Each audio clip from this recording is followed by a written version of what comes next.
Hi, good morning or good afternoon, depending on when you're watching this, and welcome to the November podcast. And I want to thank all you folks for tuning in and watching. I found out that you can actually subscribe to the podcast, and if you subscribe to the podcast, then you'll be notified as soon as it's put up into YouTube, so that we don't necessarily have to send out a Comcast or a podcast notice that we put one up.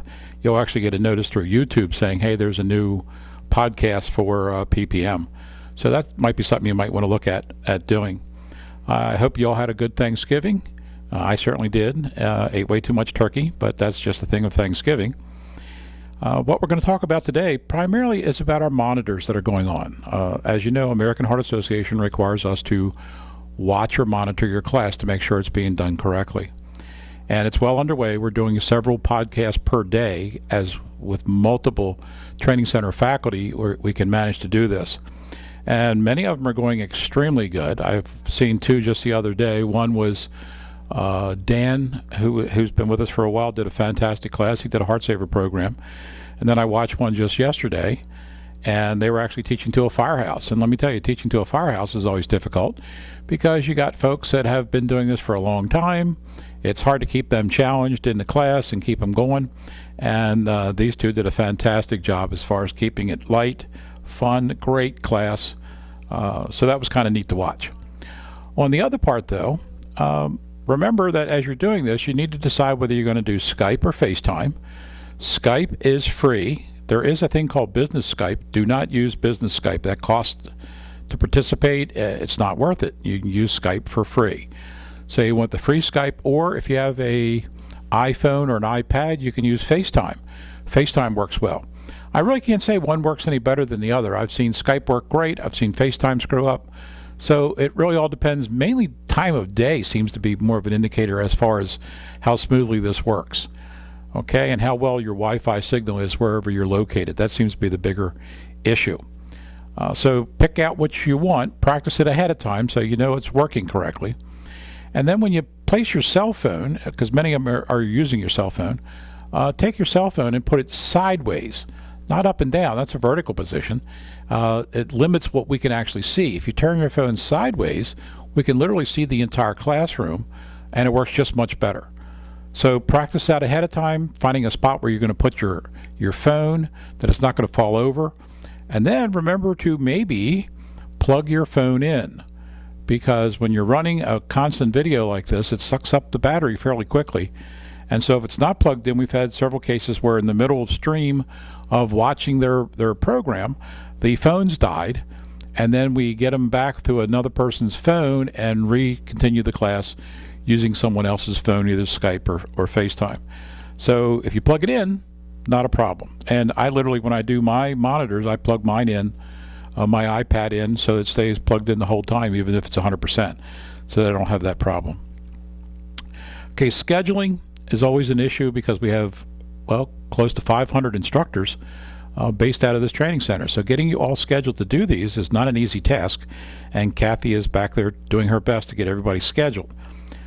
In saying that, remember that when you schedule a class, then you are scheduled for that class, and we actually have a person being paid to monitor your program, which means if you don't show up that day, or that day is the first day you ever decided to play with Skype and nothing works, then we've got a person being paid to watch your class, and we're not getting anything out of it because you weren't prepared. So there's absolutely no call for that. If you need to cancel, certainly emergencies do come up from time to time. That's understandable. But not being prepared, or gee, you forgot you had to be somewhere else that day, is not an issue that we should be dealing with on our end. So it makes it difficult to get other instructors that could have been ready that day and can't be because you weren't ready to do your presentation. So that's not fair to everybody. What we're going to have to do, and this is kind of like bad news bears because I am not wild about charging people things, but if we're all set up and we show up and we've got an instructor on the payroll to watch your class and you either totally forgot about it, or gee, that day you've got nobody there to teach, and the excuses go on, that's fine. We'll have to do a reschedule, but we're going to have to charge you $50 for a reschedule. And that's to offset what that instructor is going to get paid for just sitting there for a few minutes trying to watch your class that never happened. So I really hate doing that. So please be prepared, be ready to go, then it no longer becomes an issue. Okay, the other thing comes up is what happens if, okay, this happens, if you get a bad monitor. Now remember, there's a lot of ways to skin a cat, and I'm not one that says it's got to be done this first, then this second, then this. No, there's a lot of ways to skin a cat. So it's your class, you run it. However, there are certain things that must be accomplished in that CPR class. AED must be talked about completely from one end to the other, how it works, where it goes, issues that might come up with the AED. Okay, that's all part of AED training. Okay, one-person adult, two-person child, two-person infant, everything, choking procedures, everything's got to be covered. So however you wish to do that in your program, as long as it's all covered, I don't have a problem with it. My other training center faculty don't have a problem with it. But for one example, one of our instructors started off, did a great intro to his class. Everything's going smoothly. He starts out with a one-person adult, 30 and 2, goes right through it with the student. Everything's working fine. Next thing I know, he's now on child. And I'm thinking, okay, I didn't see two-person adult, no bag valve mask on the adult. Maybe he's going to go back to that. Well, no, he totally forgot it. So he goes on to the child, does one and two-person on the child, onto the infant, and I'm thinking, soon he's going to, well, no, he never did. And so, no, that was a fail mark, and he had to redo that. So, if it's a minor thing, we might be able to correct it with just a note saying, hey, in the future, remember to use, explain the importance of a brachial pulse on an infant versus a carotid. Make sure that your students understand that. Something like that is a minor thing that we'll put in writing so that you don't forget to do it next time. However, if it's something totally incorrect, then we border on if the entire class is not sequenced at all, nothing seems to be making sense, all wrong information, like doing compressions on the infant with your thumbs. I'm sorry. Unless you're doing a two-person encircled hand technique, you use 2 fingers for the compression, not 2 thumbs. So if it's that messed up, we will be telling you you need to come in to shadow a class. Now, what does that mean? That means you come in here, you watch a class, and I suggest you take notes so that you're seeing how that class is running. And certainly you can ask questions as to why were we doing it that way, or is it okay to do, that's all what this is all about. The whole shadow is a learning process. Okay? When you finish your shadow, then we're going to rewatch another class to make sure you got it. Okay, now we just recently had an instructor come in here for a shadow because his class was not good at all. During the shadow, the instructor asked him, what's the difference between a heart attack and cardiac arrest? He couldn't answer the question. And that's kind of like CPR 101. That's one of the early things you talk about in your class is the fact that there is a difference between a heart attack, what a heart attack is, what a cardiac arrest is. Remember, a heart attack is damage to the heart muscle. Does not necessarily mean they're face down in the carpet. Cardiac arrest means the heart is at standstill. They're now face down in the carpet, and CPR is needed.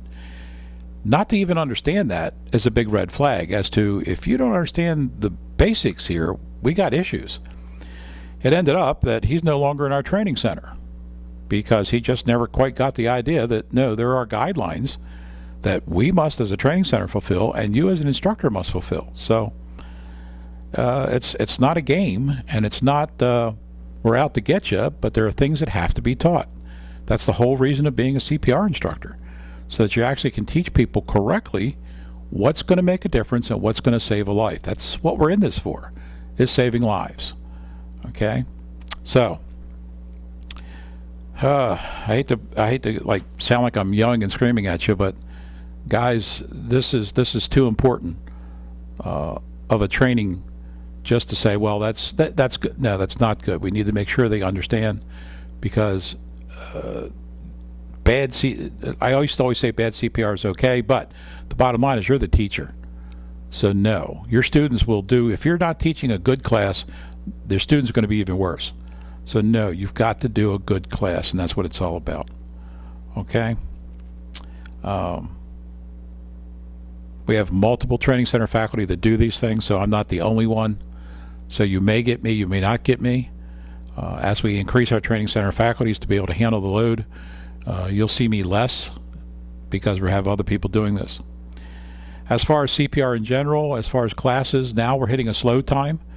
That's true for us as well as it will be for you. Usually from Thanksgiving all the way through to about January 3rd is when things will start picking back up again. Your groups will start calling and stuff like that. So this is kind of a slow time. So this is a good time to set up either a mock CPR class or a family and friends CPR class that's with your neighbors and stuff like that, to get them in so that we can do the monitoring, get you all checked off that your monitor was done. Because like I said, slow time for us too, so we've got training center faculty available to be able to get your monitors done. Okay, that's pretty much it. We'll be heading into the Christmas season coming up here. And so I want to thank you all for watching our November podcast. And as always, if you got suggestions or ideas or have questions, please feel free to call and talk to Kathy. She is our training coordinator, and she can get most of your questions answered. If not, she'll get with me, I'll get with you, and we'll get those questions answered for you. Okay, so again, happy November, and soon, gosh, we'll be in 2020. Hard to believe. Take care now.